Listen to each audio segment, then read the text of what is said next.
अफसार साहब, जैसे भारत की नज़ीर है जहां 5,000 के नोट को बंद करने का मुतालबा और इससे मईशत को फॉर्मलाइज करने में ये उनके माशी एक्सपर्ट्स कहते हैं, पाकिस्तान के जो मसाइल हैं ये स्मगलिंग, करप्शन की रोकथाम, कभी कहीं क्रैकडाउन, कभी मुख्तलिफ तरह की पॉलिसीज, हम डीमोनेटाइजेशन की तरफ क्यों नहीं एक बार बढ़ पा। इसराइली वजीर आज़म नेतन्याहू ने कहा है कि इसराइल हमास के खिलाफ जंग जारी रखेगा जब तक कि हम अपने तमाम मकासद हासिल नहीं कर लेते। उसने ये ऐलान किया है, ये कहा है, ये खबर दी है कि पाकिस्तान के जो एम्बेसडर हैं रशिया के अंदर इस वक्त खालिद जमाली साहब, उन्होंने एक इंटरव्यू में कहा है कि पाकिस्तान ने ब्रिक्स की मेंबरशिप के लिए अप्लाई कर दिया है और 2024 की क्योंकि जो प्रेसिडेंसी है वो रशिया के पास है, जो कि इससे पहले साउथ अफ्रीका के पास थी। तो आप डॉलर बेस आपकी फॉरेन पॉलिसी है, आपका कोई अगर देखा जाए 42% रिपोर्ट आई है, आपकी महंगाई है जो वो बढ़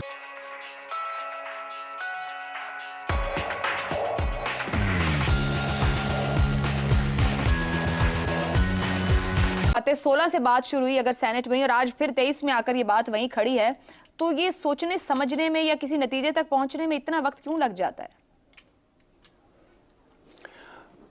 हमारी नीयत ठीक नहीं है, कुछ भी नहीं होना। ये तो ऐसे ही जैसे दहशतगर्दी को रोकने के लिए डबल सवारी पे पाबंदी लगा दी जाती है मोटरसाइकिल पे, और लोग फिर भी चार चार बैठ के जा रहे होते हैं हर जगह। देख लें आप, ये स्टूपिडिटी है इस मुल्क में जहाँ पे ख़ाबर माने का एक कामयाब इंसान हो और जनरल फैज़ एक कामयाब इंसान हो, साकिब निसार एक कामयाब इंसान हो, इमरान खान एक कामयाब इंसान हो। वहाँ आप समझते हैं कि 5,000 के नोटों पे पाबंदी लगाने से ये स्मगलिंग रुक जाएगी? स्मगलिंग ऐसे रुकती है? 5,000 के नोटों से रुकती है? ये सब लोग ऐसे अमीर हुए हैं जिनका मैंने अभी नाम लिया और जिनके बहुत सारे मैं नाम ले सकता हूँ, आपके 2.5 मिनट ख़त्म हो जाएंगे नाम लेते लेते ही। ये ऐसे अमीर हुए हैं कि स्मगलिंग, ये 5-5 हज़ार रुपये के नोट उठा के फिर रहे थे। सोने की स्मगलिंग कौन करता है, कौन करवाता है? पाकिस्तान में सोने का जितना कारोबार है सब कैश पे है, सब कैश पे है। बताएं मुझे एक चीज़, मुझे सोने की लाके दिखा दें जो जहाँ रसीद आपको दे और वो टैक्स कटाओ, या आप डिक्लेयर हम कर देते हैं मेरे पास 50 तोले, मेरे पास 10 तोले। कौन करता है सोना स्मगलिंग? किससे करवाया जाता है? उसका पार्टनर कौन है? और वो टीवी चैनल निकाल के फिर इस मुल्क में इज्जतें उछालने पे लग जाओ। TV channel is a licence now. तो इसलिए ये ऐसे नहीं स्मगलिंग ख़त्म होनी। स्मगलिंग ख़त्म होने के लिए नीयत साफ़ होनी चाहिए। हमारी नीयत साफ़ ही नहीं है। 70% इकॉनमी जिस मुल्क की ब्लैक इकॉनमी हो, आउट ऑफ टैक्स नेट हो, वहाँ 5,000 का नोट आपने बंद करके तो बड़ी तलवार चला देनी है तो चला दें। देख करके देख लें, ये भी इंडिया में हो गया, इंडिया में भी नहीं फ़र्क पड़ा। ये भी सोच लें। और उससे नुकसान कितना हुआ? इंडिया की बड़ी इकॉनमी थी, बर्दाश्त कर गई। हमारी तो एक झटका नहीं बर्दाश्त करेगी, इतनी जल्दी बैठेगी। 70% ब्लैक इकॉनमी है जो कैश पे चलती है, जिसमें सोने का सारा कारोबार, कोई उस पर टैक्स नहीं है, देता ही नहीं है। ये अब पाकिस्तान जो है वो उसने अप्लाई तो कर दिया है। पाकिस्तान कहता है जी हम इस ऑर्गेनाइजेशन का मेंबर बनना चाहते हैं। इंडिया जो है उसने पिछली दफ़ा भी रोक दिया था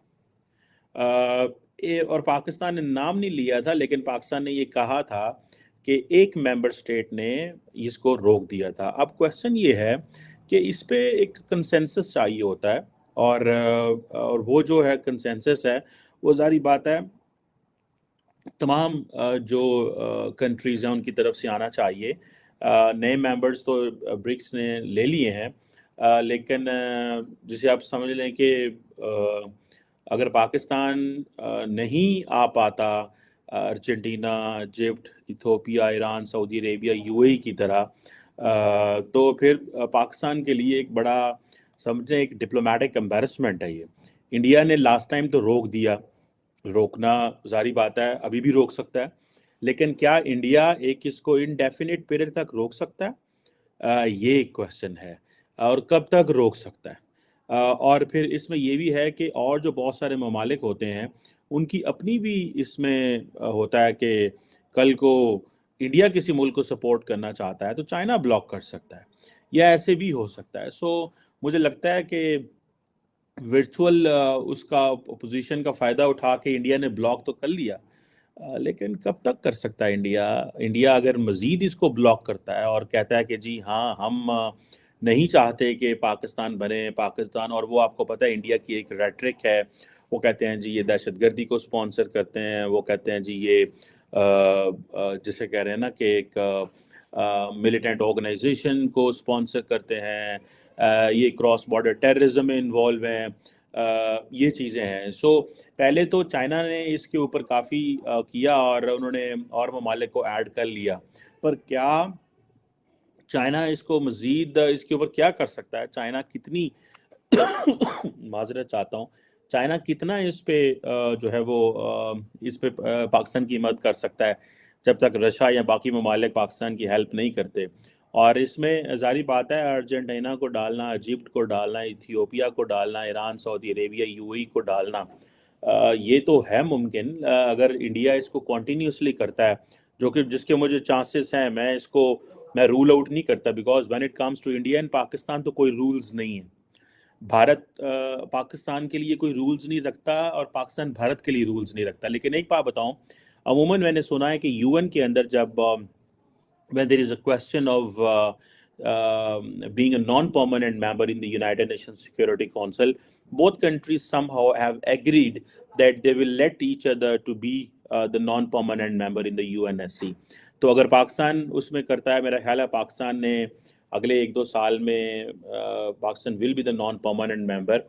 इसी तरह इंडिया जो है तो वो एक ये बेसिकली एक डिप्लोमेटिक आप समझ लें, इसको रेसिप्रोसिटी के एंगल से समझ लें या जैसे भी समझ लें।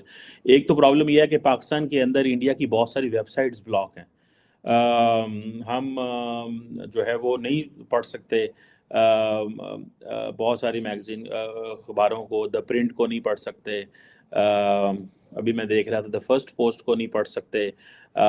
शायद पाकिस्तान ये समझता है कि ये जो अदारे हैं ये बहुत ज़्यादा प्रो इंडियन एस्टैब्लिशमेंट के लिए हैं। चुकी है और इलेक्शन आपके पहले हो चुके हैं। आपके नए वजीर आजम जो है वो पूरे पाकिस्तान के अंदर अब अपनी कैबिनेट तश्कील देते फिर रहे हैं, लोगों को वो मिनिस्ट्रियों की वादे कर रहे हैं, चाहे एमक्यूएम हो, चाहे बाप पार्टी हो, चाहे फजलुर रहमान साहब हो। तो आपके इलेक्शन जो होंगे वो इलेक्शन से पहले क्रेडिबिलिटी लूज कर चुके हैं। रोजाना कौम को एंगेज करने के लिए एक नई प्रेस कॉन्फ्रेंस दी जाती है स्पाइसी किस्म की।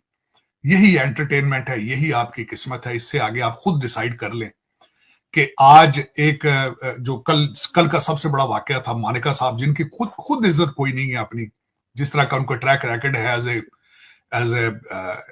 कस्टम्स में काम करने वाले का, और उन्होंने एक ऐसे बंदे के बारे में किरदार कशी की है जो कि खुद एक प्ले बॉय है और जिसने खुद अपनी जिंदा बच्चे जो है अबैंडन कर रखे हैं। जिस खातून के बारे में उन्होंने बात की जो उनकी बीवी 28 साल की थी, वो 5 बच्चों को छोड़ के 8 साल की बच्ची को छोड़ के किसी के साथ आ गई है, लेकिन लोगों के लिए एंटरटेनिंग है।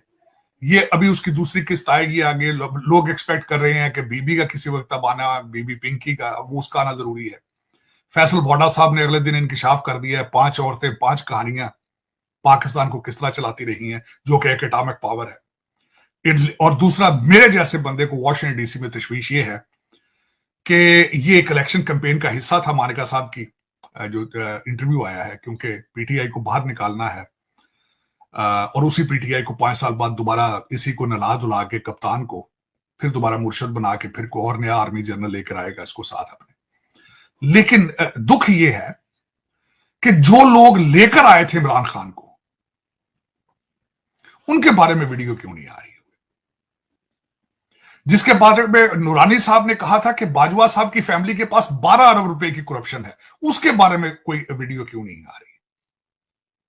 आपके आईएसआई हेड ने टॉप सिटी के मालिक को इतना मारा, उसके सुसर को इतना मारा, चाहे वो धोखेबाज था, फ्रॉडिया था, उसने चाहे ये कब्जा किया था, किसी से छीनी थी ये प्रॉपर्टी, उसके पास क्या अख्तियार था कि उसके घर में घुस के मारता?